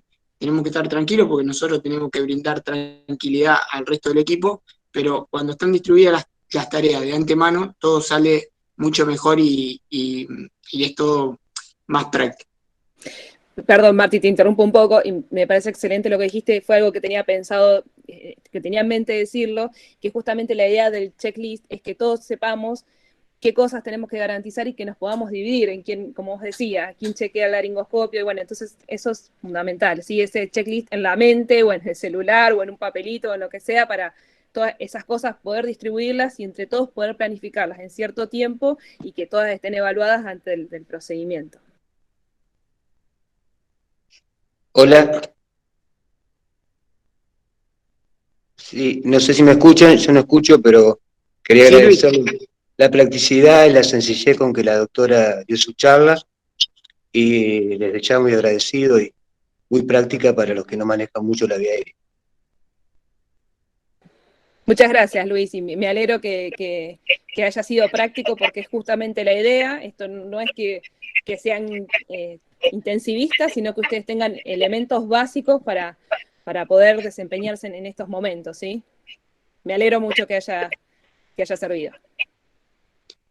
May, te comparto algo que nos pasó antes de ayer. Tuvimos que ventilar un paciente mientras esperamos cama para derivar. Y bueno, todo el equipo que estaba, de enfermeros, el kinesiólogo que estaba, había participado en la primera jornada y todos se acordaban de lo que vos habías expuesto en la charla. Y bueno, cada cual sabía lo que tenía que hacer. Ellos ya me habían preparado la medicación, ya habían probado el tubo. O sea que en una charla de 2 horas que vos diste, la verdad que facilita tanto el trabajo para todos y nos da tanta tranquilidad porque sinceramente uno no está preparado para esto y esto nos está tocando a todos vivirlo día a día. Así que muy agradecido por eso y bueno, transmitírtelo también que la gran utilidad que es para nosotros y más en estos zancos, en estos lugares en donde no contamos con todos los elementos. Así que muchísimas gracias por eso. Bueno, la verdad que me alegra un montón que esta charla llegue, que esta charla sea útil, que les haya servido y bueno, y que el objetivo más que nada se haya cumplido, que es organizarnos, estar preparados, todos saber qué tenemos que hacer y qué tenemos que tener preparado. Así que bueno, me alegro mucho y un gusto, la verdad, compartir de vuelta esta charla con ustedes. Mayra, antes de despedirte, me parece que alguien levantó la mano. Yo no sé si alguien quiere hacer otra pregunta, una duda. Sí, Mayra, yo te quiero hacer una pregunta. Sí, buenas noches.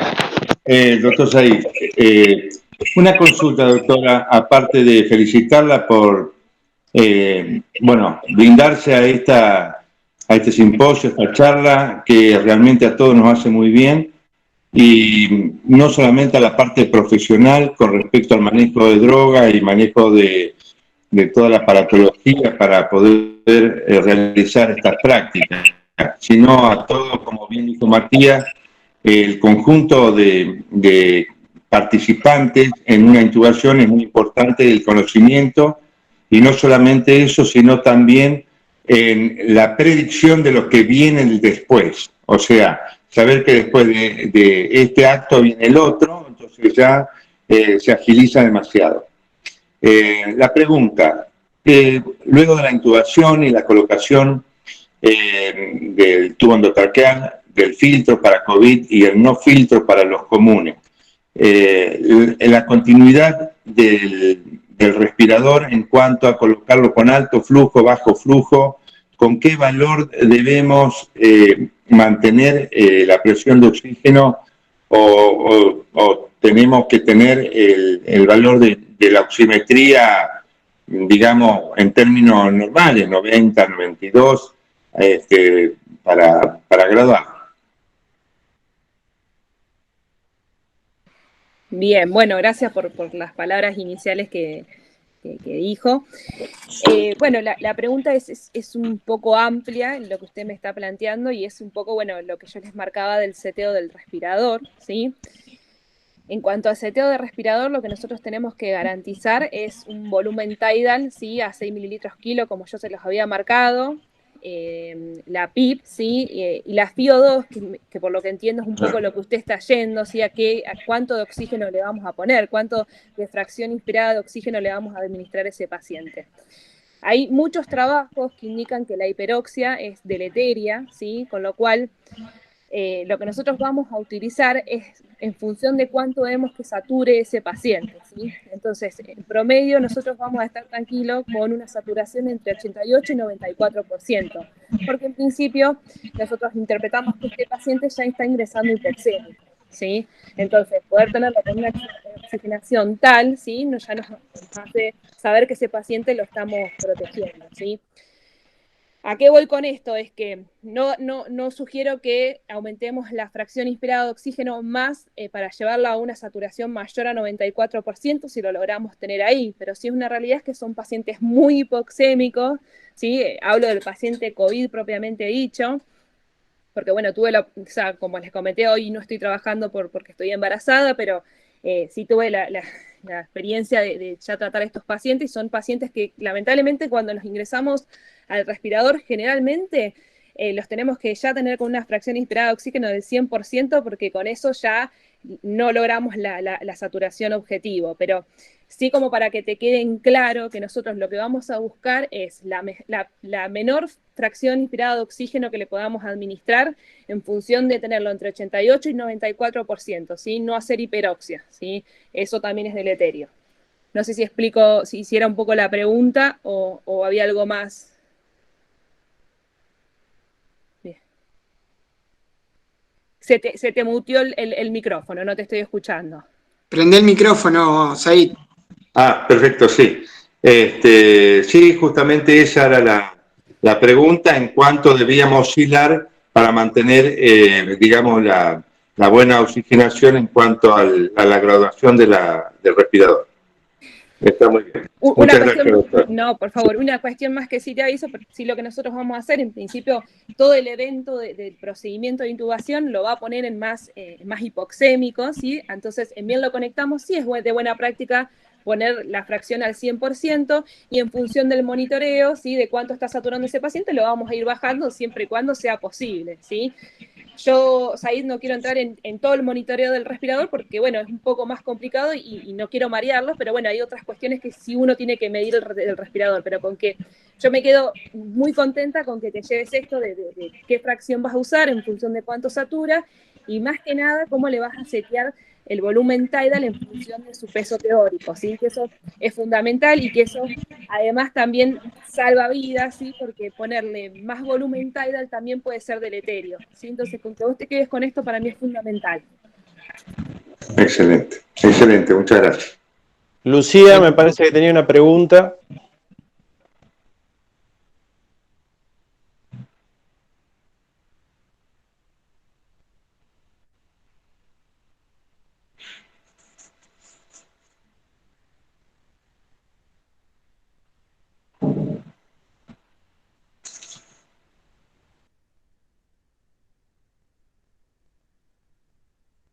Mayra, yo te quería Sí. hacer una pregunta.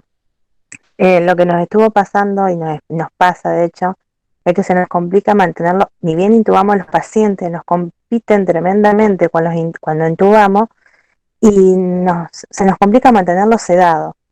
¿Puede influir que nosotros juntemos la analgesia con la sedación en el goteo?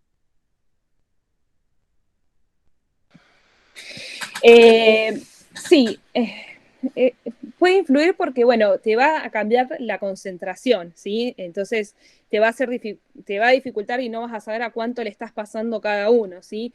Eh, a ver, si vos duplicás la dosis, vas a estar duplicando ambas y por ahí lo que necesitas es solo duplicarle la sedación o solo duplicarle la analgesia o solo duplicarle el bloqueante neuromuscular, ¿sí? Hay muchas escalas que sirven para evaluar si el paciente está incómodo por dolor o si el paciente en realidad no está bien sedado, ¿sí? Si el paciente tiene apertura ocular, si muerde el tubo, si compite con el respirador, todas esas cosas nos hacen pensar de que ni el bloqueo es el adecuado ni la sedación es la adecuada. Entonces, por ahí tenerlos juntos lo que hace que uno no pueda individualizar qué es lo que está aumentando, ¿sí? Yo entiendo que la circunstancia en la que estamos hoy es una realidad, hace que no haya ni bomba que alcance, ni los reguladores que alcancen, es una realidad, estamos hasta con medicación contada con los dedos, porque bueno, el tema de la analgesia, la sedación, se está usando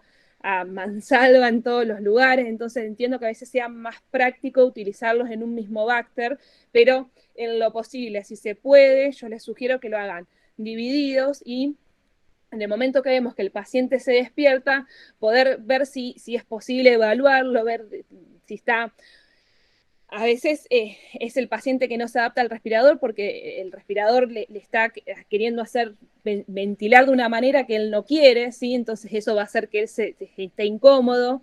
En un primer momento nosotros necesitamos que este paciente esté bien dormido y relajado porque es la indicación de poder controlar exactamente esa ventilación, ¿sí? Entonces, en ese primer instante lo que sugerimos es que sí, que sea todo individualizado y que uno pueda ir duplicando las drogas en función del peso que tiene ese paciente, ¿sí? No sé Bien, si te bien. contesté. Sí, sí, sí, bien, bien. Gracias. No, por favor.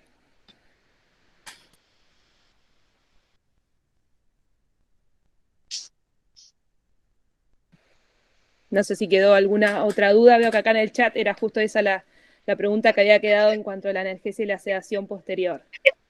May, yo lo último que te pregunto, o en realidad, que lo que estamos viendo es que obviamente que cuando llegamos a intubar un paciente, ya están bastante deteriorados, ya están bastante hipóxicos. Y lo intubamos, lo conectamos al respirador y uno generalmente lo que veía en cualquier patología cuando intubaba es que vos lo intubás, lo conectás al respirador y enseguida tenés una saturación de 98, 96 y te quedás contento y tranquilo. En estos pacientes eso no pasa. En estos pacientes lo intubás, lo conectás al respirador y va a tener saturación 60, 70 y va subiendo a poquito porque son pulmones que están muy rígidos. Y uno se asusta a veces y vos decís, no es efectiva la intubación. No, todo lo contrario, hay que esperar, a veces hay que reclutarlo, que eso ya es un poco más complejo, pero es lo que nos está pasando, porque lo intubamos, lo conectamos al respirador y uno espera, bueno, ya va a saturar 99%. No, no pasa eso. Lamentablemente es lo que estamos viendo y es una patología que daña tanto el pulmón que impide ese intercambio de oxígeno y dióxido de carbono. Y bueno, no sé si vos querés comentarnos algo rápido sobre eso, así todos nos quedamos un poco más tranquilos. Sí, mira, Mati, la verdad es que yo desde que empezó la pandemia realmente me lo vengo preguntando esto. Es algo que también vengo escuchando a gente más especializada en el tema, a quienes me enseñaron y me introdujeron en esto, que los vengo siguiendo en temas y charlas, incluso a gente de afuera también, un poco a qué se debe, ¿sí? Yo digo, bueno, los ingresamos tarde al respirador, es eso, o ya a veces el paciente primero ya consulta tarde, ¿sí? El paciente que ya consulta porque le falta el aire, entonces ya el paciente entra con un grado de hipoxemia, ¿sí? Es raro el paciente que lo podemos de entrada agarrar no hipoxémico, ¿sí? El paciente que consulta y viene es porque ya está hipoxémico, ya está disneico, ¿sí? ¿Qué pasa? Primero tenemos poco disponibilidad de materiales, no es que uno tiene terapias intensivas y respiradores por todos lados, y intensivistas y médicos que lo puedan sostener, y kinesiólogos y enfermeros. La limitación está también en ese punto. Entonces uno dice, bueno, ¿es eso o no es eso? ¿O es la patología que es muy agresiva y desde el vamos ya el paciente que entra ya está con una neumonía tal que ya generó un pulmón sumamente rígido? Entonces, por más que yo le dé la asistencia respiratoria que necesita, la hipoxemia va a seguir igual, ¿sí? Entonces, bueno, un poco es esto, ¿sí? Sí, eso nos pasa a todo, también nos pasa a los mismos terapistas, ¿sí? De ver que el paciente le damos todo el sostén, le hacemos todo el monitoreo respiratorio y el paciente no logra mejorar esa PAFI, ese paciente continúa hipoxémico y lo más tremendo que vemos es esa rigidez de ese pulmón que es inventilable, ¿sí? Sí escuché algo que dijiste vos y que son las maniobras de reclutamiento, particularmente yo no las aconsejo en estos pacientes porque son pacientes con pulmones muy rígidos y que en general la maniobra de reclutamiento no va a hacer que pueda ser sostenible, ¿sí? Entonces, hace rato que se vienen poniendo en duda estas maniobras, ¿sí? Y hoy con este pulmón tan rígido, uno hace la maniobra y rápidamente tiene moco, lo tengo que aspirar y eso ya volvió atrás, ¿sí? Entonces lo que generamos por ahí es más daño que sostenerlo, ¿sí? Lo que me parece, que yo no quise entrar en esto, pero el monitoreo que hay que tener es plató y driving pressure, ¿sí? No quiero marearlos, pero Son dos parámetros que uno mira en las curvas de respirador y que sabe cuán rígido es ese pulmón y cuánto en función de esas medidas le va a poner de BT y de PIP, ¿sí? De volumen tallo y del de PIP. Y eso es fundamental, ¿sí? No es algo que yo espero que ustedes lo puedan manejar ahora, ¿sí? Pero que ustedes ya desde el vamos le puedan poner 6 mililitros kilo, hace que ya desde el vamos no le estén haciendo daño con ese seteo respiratorio, y que cuando vaya a una terapia, bueno, hay quien tenga que hacer el monitoreo respiratorio lo haga correctamente, ¿sí? Pero lamentablemente, Mati, sí, son pacientes que uno, más allá del sostén que le da, del monitoreo de plató, driving pressure, lo que fuera, son pulmones rígidos, son pulmones difíciles de ventilar y son hipoxémicos, y yo creo que uno ya ingresa tarde por cuestiones de consulta del mismo paciente también, ¿sí? Pero no tengo mucha más respuesta para eso, No, lamentablemente, y es perfecto, algo perfecto. que Quería, estamos todos en quería, búsqueda de eso. quería escuchar algo así porque a veces uno se siente mal, vos decís, lo estoy ayudando, no lo estoy ayudando, hasta a veces dudás de la intubación, Sí. lo ocultás varias veces al paciente, va a decir, bueno, está bien puesto el tubo, me fui, hice una intubación selectiva y no, es el pulmón del paciente que no se deja ventilar. Así que bueno, nada, de Sí, mi parte... lamentablemente, eso sí, no, nos estás pasando a todo y me parece que no es algo tuyo o de ustedes. Yo me lo pregunto y me lo pregunté trabajando en Capital, me lo pregunté trabajando en Pergamino, me lo pregunté por ahí en qué fallábamos y bueno, me parece que es un poco del otro lado donde viene la cosa. Pero bueno, sí, uno tiene que seguir aprendiendo, escuchando a quienes más saben, porque bueno, yo también sigo escuchando a gente que sabe más de respiratorio y bueno, todo eso para ver en qué puede uno mejorar, y bueno, me parece que también estamos en esta línea, ¿sí? Estamos en lo mismo.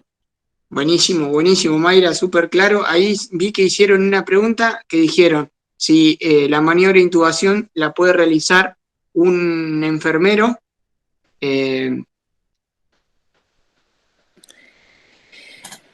Bueno, a ver, el tema es que es una práctica médica. Yo, sin duda que si hay un enfermero entrenado y que sabe hacerlo, bienvenido sea, ¿sí? Ante un paciente donde la necesidad es ingresarlo al respirador y que si no lo podemos ingresar, ese paciente se va a morir, digamos, somos un equipo y en ese equipo son fundamentales tanto los médicos como los enfermeros y en lo posible si hay kinesiólogos, pero es un equipo recontra completo, ¿sí?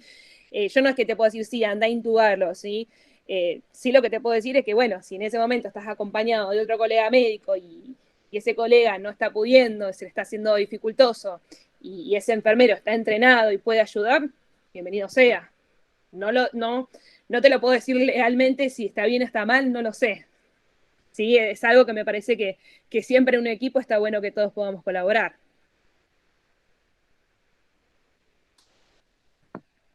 Buenísimo, May, buenísimo. No sé si queda alguna otra pregunta. Leo, ¿vos querías decir algo? No sé, alguien pidió repetir las dosis, no sé de qué, pero a ver si quieren especificar. Cualquier cosa también nosotros vamos a compartir, que bueno, Mayra nos dio la autorización de poder compartirle a todos los que formaron parte de esta jornada, compartir las diapositivas, así que van a estar todas las dosis ahí y todo lo vamos a poder tener presente en su computadora o en el teléfono. Mati, haré una cosita, sí, yo lo que ustedes me parece que más tienen que tener presente es, primero, con qué drogas trabajan, como les comentaba el Propofol, y segundo, tener presentes en la cabeza las concentraciones de las drogas en cada ampolla, y eso les va a hacer libre para poder decidir con cuánto tratar a cada paciente, ¿sí? Yo en los goteos que les puse, los puse en función de un ejemplo de un paciente de 80 kilos, como para tirarles un ejemplo en cómo prepararlo, ¿sí? Pero sin duda que cada una de las drogas les puse la concentración por mililitro para que eso les pueda servir a la hora de decidir tanto la inducción durante el procedimiento como la infusión continua posterior. Excelente, ahí veo que los que hicieron la consulta pusieron buenísimo, así que bien. Nada. Luis Ramírez tenía alguna pregunta. A ver si había levantado la mano. Sí, no, quería, no sé, se me terminó la batería justo, pero no sé si lo dijeron, quería saber el momento de pronación del paciente. Bueno, también un campo bastante amplio, ¿sí?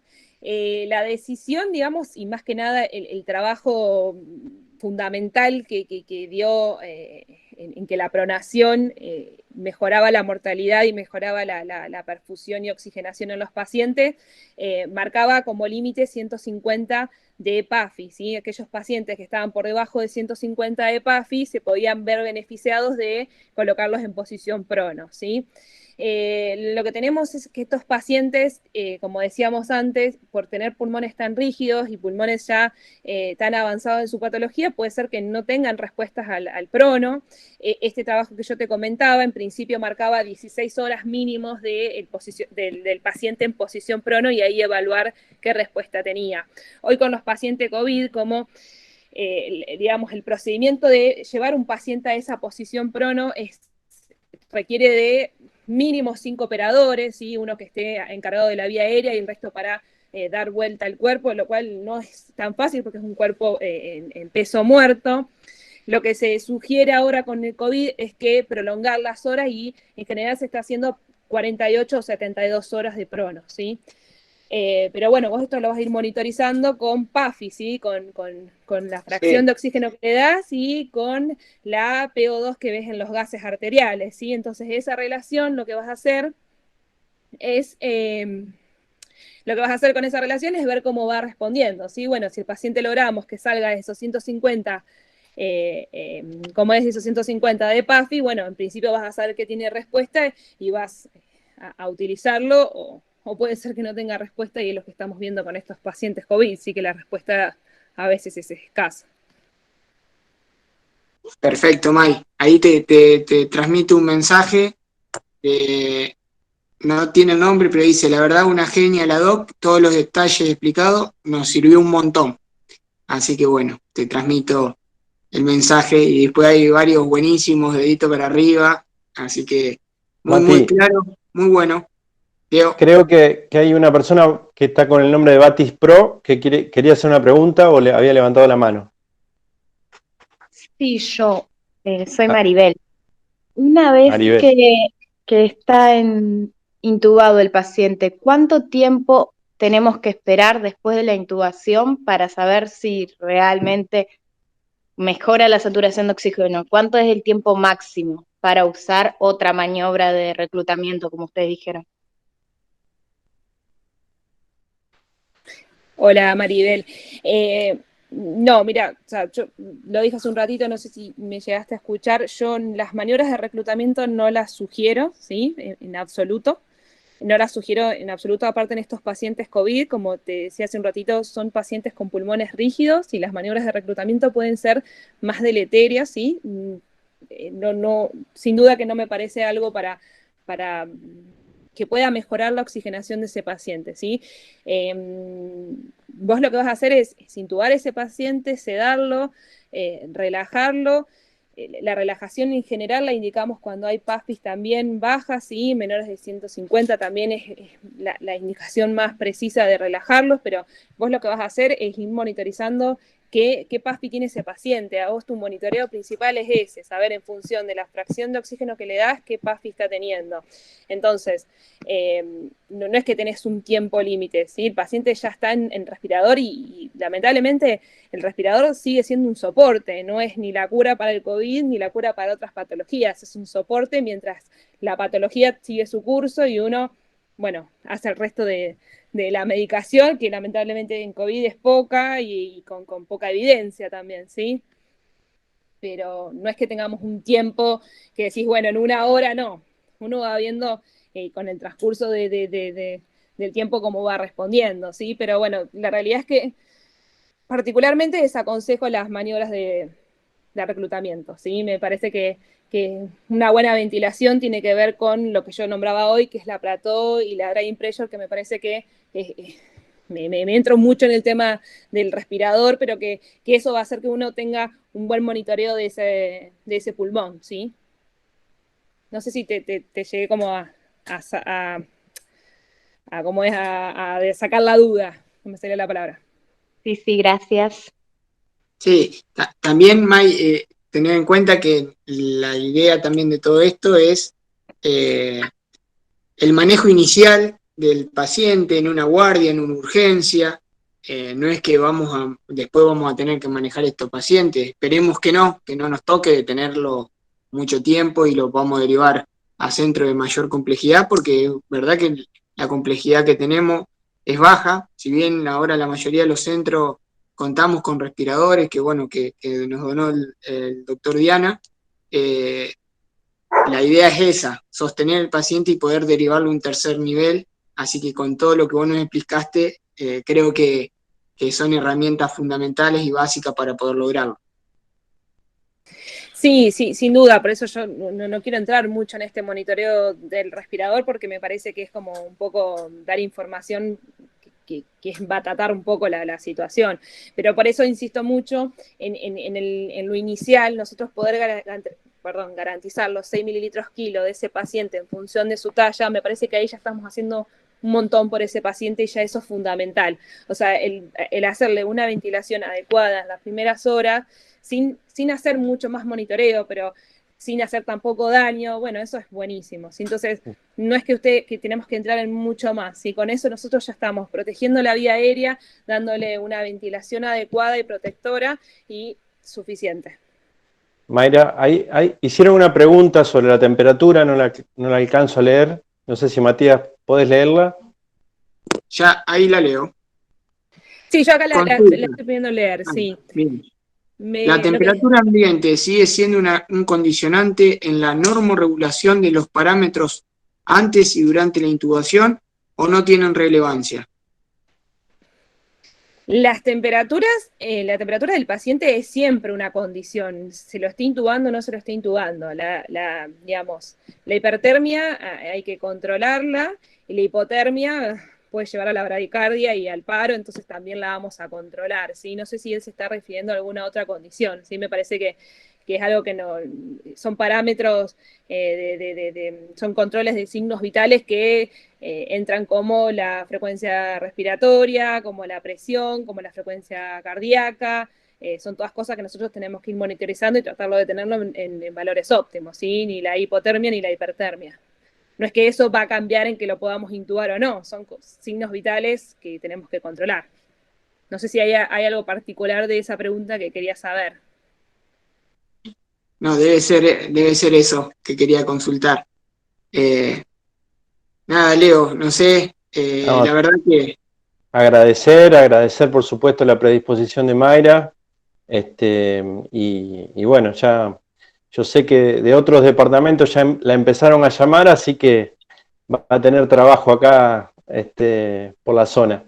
No, realmente viene muy bien, es muy práctico pues en realidad nosotros la intención nuestra era brindar nociones, no convertir en terapistas al equipo de salud, sino brindar nociones sobre un manejo inicial y básico, justamente para dar un sostén aéreo, que la persona pueda de alguna manera sobrevivir hasta llegar a un centro de más complejidad.